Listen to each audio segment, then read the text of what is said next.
ওমর রাদিয়াল্লাহু তাআলা আনহু ইসলাম গ্রহণের পূর্বে তিনি যখন কাফের ছিলেন, মুশরিক ছিলেন, তিনি মনে মনে ভাবলেন, কোথাও কখনো যদি আমি মুহাম্মদ সাল্লাল্লাহু আলাইহি সাল্লামকে পেয়ে যাই, তাহলে তাকে কষ্ট দিব, তাকে নির্যাতন করব,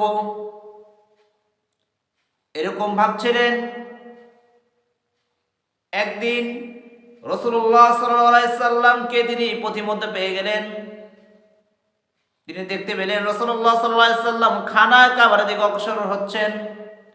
তিনিও রাসূলুল্লাহ সাল্লাল্লাহু আলাইহি সাল্লাম দিকে এগিয়ে গেলেন, কিন্তু তিনি রাসূলুল্লাহ সাল্লাল্লাহু আলাইহি সাল্লামকে ধরার পূর্বেই রাসূলুল্লাহ সাল্লাল্লাহু আলাইহি সাল্লাম খানা খাবারের মধ্যে প্রবেশ করলেন।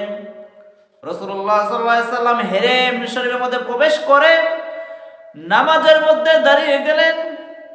ওমর রাদিয়াল্লাহু তাআলা আনহু তখন তিনি দেখলেন রাসূলুল্লাহ সাল্লাল্লাহু আলাইহি সাল্লাম নামাজের মধ্যে দাঁড়িয়ে গিয়েছে। তিনি মনে মনে ভাবলেন, নামাজটা শেষ হয়ে যাক, তারপর তাকে যা করার করব। রাসূলুল্লাহ সাল্লাল্লাহু আলাইহি সাল্লাম নামাজের মধ্যে কোরআনুল কারীম তেলাওয়াত করছেন। ওমর রাদিয়াল্লাহু তাআলা আনহু রাসূলুল্লাহ সাল্লাল্লাহু আলাইহি সাল্লামের কোরআনের আয়াতগুলো তিনি শুনতেছিলেন। তিনি মনে মনে ভাবলেন, কোরআনুল কারীম রাসূলুল্লাহ সাল্লাল্লাহু আলাইহি সাল্লাম তেলাওয়াত করছেন, একটু ভালো করে শুনি তিনি কি বলেন। সবাই তো শুনে, আমিও একটু শুনি, দেখি তো তিনি কি তেলাওয়াত করেন, কি পড়েন তিনি। রাসূলুল্লাহ সাল্লাল্লাহু আলাইহি সাল্লাম সূরাতুল হাক্ক তেলাওয়াত করছিলেন। রাসূলুল্লাহ সাল্লাল্লাহু আলাইহি সাল্লাম যখন এই আয়াতের মধ্যে পৌঁছলেন, ইন্নাহু লাকাউলু রাসূলিন কারীম, হযরত ওমর রাদিয়াল্লাহু তাআলা আনহু মনে মনে ভাবলেন, এটা নিশ্চয়ই কোনো কবি হবেন। তিনি যদি কবি না হন, তাহলে এত সুন্দর করে মিলিয়ে মিলিয়ে কিভাবে কোরআন আয়াতগুলো পড়েন। কোরআনুল কারীমের বাচন ভঙ্গি এতটাই সুন্দর, এক একটি আয়াতের সাথে এক একটি আয়ার এমন ভাবে মিল। কেউ যদি আস্তে আস্তে পড়ে, সুন্দর করে পড়ে, মনে করবেন সে যেন কোনো কবিতা আবৃত্তি করছেন, আসলে সেটা কোনো কবির কথা নয়। তিনি মনে মনে ভাবছেন, হয়তো তিনি কবি হবেন, কবি না হলে এটা কিভাবে সম্ভব, মিলিয়ে মিলিয়ে কথা বলা, মিলিয়ে মিলিয়ে কিভাবে এত সুন্দর করে কোরআনুল কারীম তেলাওয়াত করেন তিনি মনে মনে ভাবছেন, অবশ্যই মুহাম্মদ সাল্লাল্লাহু আলাইহি সাল্লাম কবি হয়ে গিয়েছেন, যার কারণে তিনি এত সুন্দর করে কোরআনুল কারীম তেলাওয়াত করতে পারে। আল্লাহ পাক রব্বুল আলামিন ওমর রাদিয়াল্লাহু তাআলা আনহুর মনের কথাটি, এর জবাবটি কি হবে, আল্লাহ পাক রব্বুল আলামিন ওমর রাদিয়াল্লাহু তাআলা আনহুর এর জবাবটি তার রাসূলের মুখ দিয়ে বের করে দিলেন।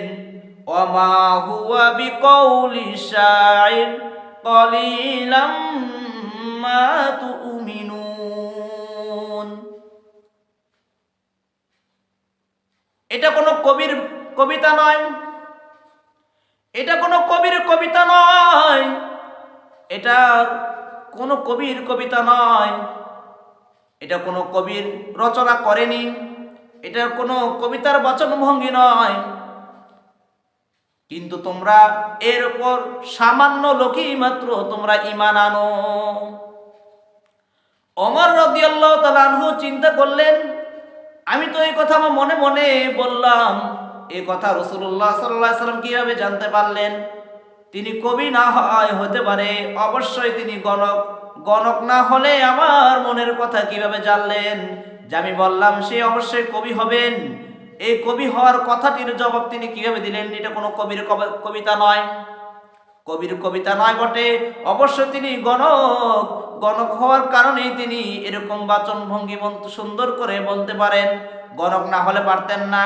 আল্লাহ পাক রব্বুল আলামিন এর জবাবটিও রাসূলুল্লাহ সাল্লাল্লাহু আলাইহি সাল্লাম জবান থেকে বের করে দিলেন, ওয়ালা বিকাউলি কাহিন কলিলাম মা তাযাক্কারুন, এটা কোনো গণকের কথা নয়, এটা কোনো গণকের কথা নয়, কিন্তু তোমরা এর সামান্য বিষয় তোমরা অনুধাবন করতে পারো। সামান্য লোক তোমাদের মধ্যে এর থেকে শিক্ষা গ্রহণ করে, সামান্য লোক বুঝতে পারে, সামান্য লোক তোমাদের মধ্যে এর বাচনভঙ্গি বুঝতে পারে, এর অনুধাবন করতে পারে, এর সংখ্যা খুবই অল্প। ওমর রাদিয়াল্লাহু তাআলা চিন্তা করতেছেন, কবির কবিতাও যদি না হয়ে থাকে, গণকের কথাও যদি না হয়ে থাকে, তাহলে এটা কি হবে? আল্লাহ পাক রব্বুল আলামিন রাসূল কারীম সাল্লাল্লাহু আলাইহি সাল্লাম জবান থেকে তার উত্তরটি বের করে দেন, তানজিলুম মির রাব্বিল আলামিন। এটা কোনো কবির কবিতা নয়, এটা কোনো গণকের কথা নয়, এটা হলো সে কোরআন, সে বাণী, যে বাণীকে প্রেরণ করেছেন, যে বাণীকে অবতীর্ণ করেছেন সে আর কে নয়, সেটা হলো তামাম সৃষ্টি জগতের পালনকর্তা, আরশে আজিমের মালিক, জান্নাত জাহান্নাম সৃষ্টিকারী, আপনার আমার পালনকর্তা মহান রব্বুল আলামিন, বিশ্ব প্রতিপালক মহান রব্বুল আলামিন এই কোরআনকে অবতীর্ণ করেছেন। আল্লাহু আকবার। আল্লাহ পাক রব্বুল আলামিন এই কোরআনকে অবতীর্ণ করেছেন, এই জিম্মাদারি তিনি নিয়েছেন। আল্লাহ পাক রব্বুল আলামিন বলেন, আমার নবী কথার কথা বলতেছি। আল্লাহ পাক রব্বুল আলামিন কোরআনুল কারীমের আয়াত দ্বারা ইঙ্গিত করেন, যদি আমার নবী আমার কোনো কথা যেটা আমি বলি নাই কিন্তু আমার নামে চালিয়ে দিত, তার কথাকে আমার নামে চালিয়ে দিত, কিন্তু তিনি কখনো এই কাজটি করবেন না। কারণ আল্লাহ পাক রব্বুল আলামিন তাকে মহান চরিত্রের অধিকারী হিসেবে গ্রহণ করেছেন, স্বীকৃতি দিয়েছেন, আর রাসূলের দ্বারা কখনো এই কাজ করা সম্ভব নয়। আল্লাহ পাক রব্বুল আলামিন সে ব্যাখ্যাই দিচ্ছে, কোন মানুষ এই কোরআনকে রদ বদল করতে পারবে না, এর মধ্যে কিছু ঢুকাতেও পারবে না, কিছু বেরও করতে পারবে না। কেননা স্বয়ং রাসূলুল্লাহ সাল্লাল্লাহু আলাইহি ওয়াসাল্লামের শানে আল্লাহ পাক বলেন, ওয়ালাউ তাকাওয়ালা আলাইনা বা'দাল আকাওয়িল। এটা তো সেই কোরআন, যে কোরআনের ব্যাপারে আল্লাহ পাক বলেন, ওয়ালাউ তাকাওয়ালা আলাইনা বা'দাল আকাওয়িল, যদি আমার নবী তার কোনো কথাকে আমার নামে এই কোরআনুল কারীমের মধ্যে চালিয়ে দিত, তাহলে আমি কি করতাম? লা আখাযনা মিনহু বিল ইয়ামিন, আমি আল্লাহ পাক রব্বুল আলামিন তার ডান হাতকে চেপে ধরতাম, আর কি করতাম? সুম্মা লাকাতা'না মিনহুল ওয়াতিন, এবং তার ধমনীকে আমি কেটে দিতাম। তখন কি হতো? ফামা মিনকুম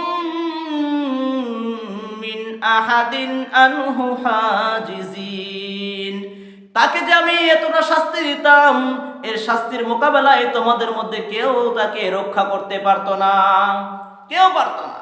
আল্লাহ পাক রব্বুল আলামিন যখন কাউকে পাকড়াও করেন, এই পাকড়ার হাত থেকে কেউ রক্ষা করতে পারে না। পৃথিবীর সমস্ত পারমাণবিক শক্তি, সমস্ত শক্তিধররা যদি একত্রিত হয়ে যায়, আল্লাহ পাক যদি কাউকে শাস্তি দিতে ইচ্ছা করেন, সে শাস্তি থেকে কেউ তাকে রক্ষা করতে পারে না। আল্লাহ পাক রব্বুল আলামিন জানিয়ে দিলেন, কোরআন এমন একটি কিতাব যার রক্ষণাবেক্ষণ দায়িত্ব স্বয়ং আমি আল্লাহ পাকের হাতে। এর মিশনকে কেউ রুখে দিতে পারবে না, এর মিশনকে কেউ রুখে দিতে পারবে না। তার মিশন অবশ্যই অবশ্যই সাকসেসফুল হবে, তার রদ বদল করতে কেউ পারবে না। যদি কেউ করতে যায় তার রদ বদল